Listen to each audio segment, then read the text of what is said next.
Yo también considero que el socialismo probablemente no pueda ser o no pueda ser funcional, pero también hay que recordar que lo que hemos visto fueron experimentos de socialismo, o sea, el socialismo no se le ha dado la oportunidad o no ha podido desarrollarse a nivel mundial, o sea, es como la historia nos ha demostrado que todos los sistemas de producción tienen un periodo de transición.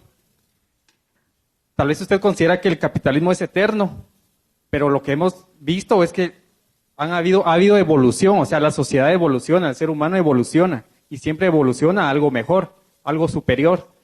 Entonces usted comenta que el capitalismo es justo, no es explotador, pero recuerde que acá en los países latinoamericanos, España especialmente, Inglaterra, en el siglo XV, XVI, o sea, para poder evolucionar Europa y llegar a ser el sistema que hoy es el capitalismo como tal, tuvo que coercionar a los países latinoamericanos, tuvo que violentar a los países latinoamericanos, ¿verdad? Toda la riqueza que había acá, el oro, la plata, fue llevada a Europa y a raíz de eso ellos pudieron financiar sus propias empresas y pudo evolucionar el sistema capitalista, que hoy lo vemos 2012, ¿verdad? O sea, estamos viendo el capitalismo 2012, pero no vemos el origen del capitalismo, cómo se dio en esos años, en el siglo XV, XVI, ¿verdad?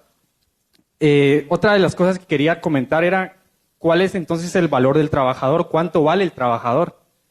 Porque, por ejemplo, aquí en Guatemala, dígame si no hay explotación o qué es lo que uno quiere, qué es lo que quiere el guatemalteco, qué es lo que quiere el trabajador. Vivir bien, tener un sistema de salud o tener un salario mínimo que no le permite ir a un médico, que no le permite satisfacer sus necesidades básicas, por lo menos. Y eso el capitalismo no lo da.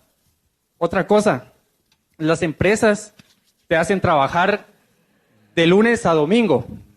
Te hacen trabajar de lunes a domingo porque yo he trabajado en ese tipo de empresas, ¿verdad? Donde te pagan horas extras. Pero ¿qué es lo que quiere uno como persona, como trabajador? Uno no quiere estar ahí metido de lunes a domingo, ¿verdad? O sea, tiene que haber parte de recreación del trabajador, ¿no? O sea, que el trabajador también, su fuerza de trabajo, la reponga en horas de descanso, ¿no? No todo va a ser trabajo. Cuando se debate de sistemas económicos, se debate de las dos formas. O se compara el socialismo teórico con el capitalismo teórico. Fue lo que intenté hacer yo. Es decir, el socialismo, no entré en casos concretos, después puse algún ejemplo. Pero el socialismo teórico se debate contra el capitalismo teórico. Y el socialismo real con el capitalismo real. Lo que se hace muchas veces es criticar el capitalismo real, lo que existe, que es un sistema muchas veces intervenido, muchas veces con influencias socialistas, con influencias de los estados, con una especie de socialismo ideal. Y eso es lo que yo no me gusta admitir. Muchas veces se nos critica al capitalismo real desde parámetros utópicos e ideales. No. El socialismo ideal con el capitalismo ideal. Con el capitalismo ideal. Y el socialismo real de los países socialistas con los capitalistas reales. Entonces, ¿en qué queremos hacer? Muchas veces se hace mucha demagogia con estas cosas. El socialismo, lo que critiqué yo es el socialismo teórico. Y digo que el socialismo teórico no puede funcionar, independientemente que fueran ángeles los que gobernaran el sistema socialista. ¿No? Y no puede funcionar por lo que estuve diciendo, por el cálculo, porque un sistema socialista que tenga cualquier tipo de ejército, que tenga cualquier tipo de aparato estatal, necesita necesariamente explotar al trabajador. Es el primero. Entonces, comparemos uno con uno. Y cuando me resuelvan el problema del cálculo, cuando me resuelvan este tipo de cosas, podemos empezar a hablar. Y eso vale para cualquier forma socialista, angélica, tiránica o lo que sea. 2.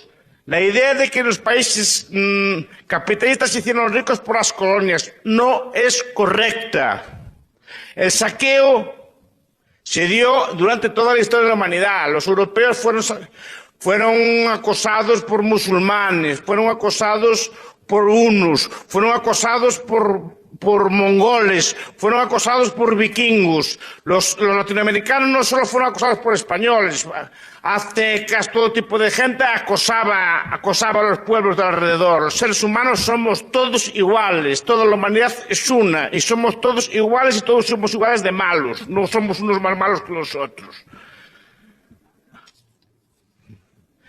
Pero aparte de eso, es una falacia suponer que los países ricos se hicieron ricos a costa de las colonias.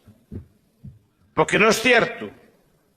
No es cierto ni puede ser cierto. Como, por ejemplo, como Mises en Nación, Estado y Economía y otros autores apuntan, no puede ser correcto. No puede ser correcto.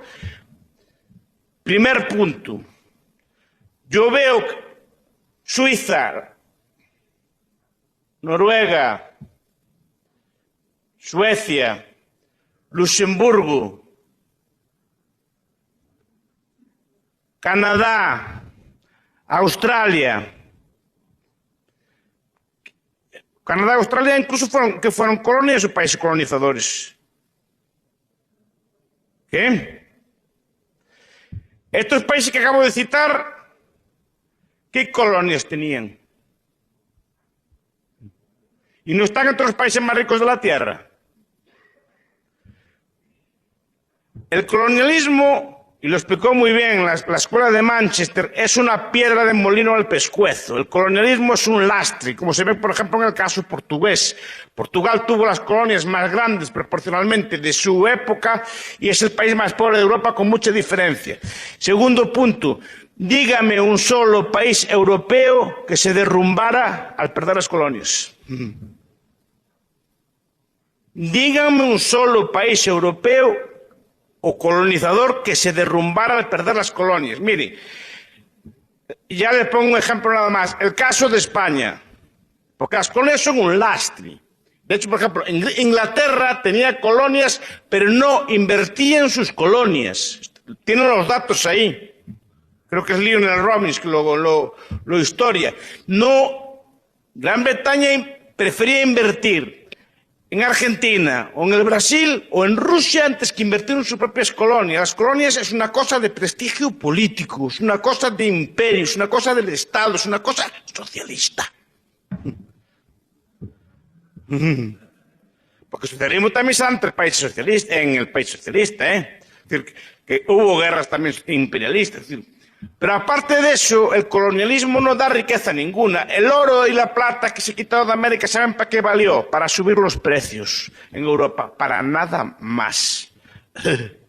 Para nada más. Para crear inflaciones de caballo en Europa y para financiar guerras. Para nada más. No desarrolló ningún país europeo. De hecho, se desarrolló mucho más países europeos sin colonias que España con sus colonias todas que tenía. No le valió de nada. Porque la colonia normalmente, económicamente, es un lastre. Y tercero, habla usted de los salarios mínimos. ¿Cuánto vale un trabajador? Mire, el trabajo, nos guste o no nos guste, es una mercancía. Ustedes mismos lo valoran como mercancía. Ustedes cuando escogen entre un taxi y un autobús están valorando el trabajo de ese trabajador. Está diciendo si valoran o no el trabajo de manejar un carro o no. Entonces, ¿un trabajador cuánto vale? Vale lo que decide los demás que vale. Si eso cubre un mínimo o no, pues no lo sé. Usted hablaba de que el trabajo es duro. Yo no sé cómo era aquí antes. Yo sé, en Galicia, mi abuelo, que en paz descanse, trabajó de los 9 años.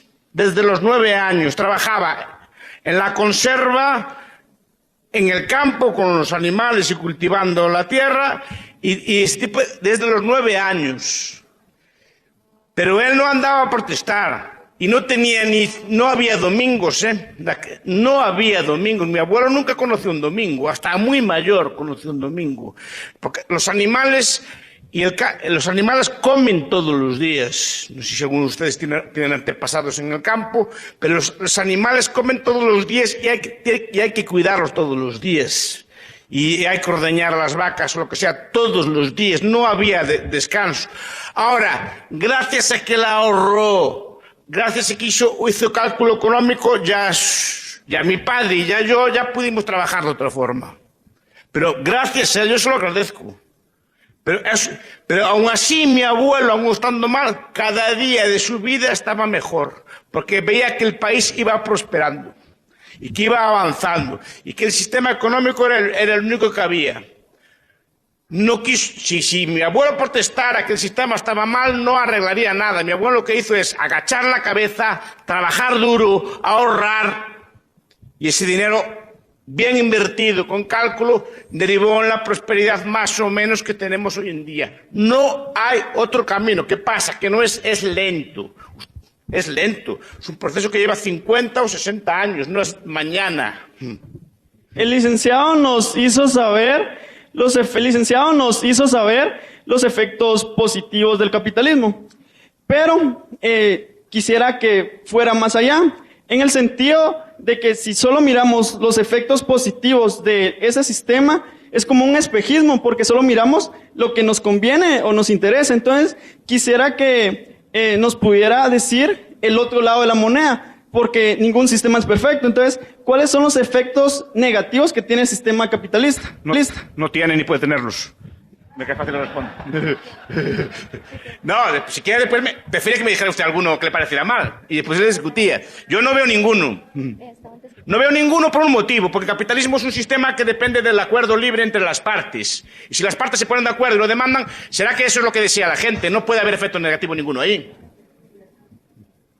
Parecía como que la receta está lista, pero la pregunta es ¿por qué Guatemala, cuando un tema contextual, digamos, no sale adelante si vivimos en un sistema capitalista? Les aconsejo que miren un índice, que es el índice Heritage de Libertad Económica, a ver en qué puesto está Guatemala. Miren, hay un índice, lo buscan en internet, que se llama Índice de Libertad Económica, que mide todos los aspectos de libertad económica, no solo el capitalismo, por ejemplo, las regulaciones. O sea, ¿cuántos trámites necesitan ustedes antes de abrir un negocio, por ejemplo? ¿Qué seguridad tiene la propiedad? O sea, su propiedad puede ser expropiada a voluntad o no, etcétera. Todo un conjunto de normas, impuestos, regulaciones, trabas, etcétera. Y verá que Guatemala está entre los países menos libres del mundo. Y mire, pero no solo por capitalismo, no. El capitalismo aquí es un capitalismo fuertemente intervenido. Y cuanto más intervenido está, menos se le deja. O sea, pero comparen, contrasten los datos. Yo tengo amigos aquí, españoles, obviamente. ¿Cómo puede ser que un carro cueste casi un 50% más en un país supuestamente más pobre que el nuestro, que en España? Un carro. ¿Cómo puede costar el mismo carro un 60% más aquí que en otros países? ¿Cómo puede costar cualquier bien de consumo importado un 60% más que en mi país? Por unos aranceles y un intervencionismo brutal. Eso no es capitalismo, eso los empobrece a ustedes todos. Por ejemplo, les dificulta tener carros, por ejemplo. Ese tipo de cosas. No puede ser que el mismo automóvil cueste un 60% más aquí. Y es el mismo carro. Porque hay alguien que le mete aranceles en el medio.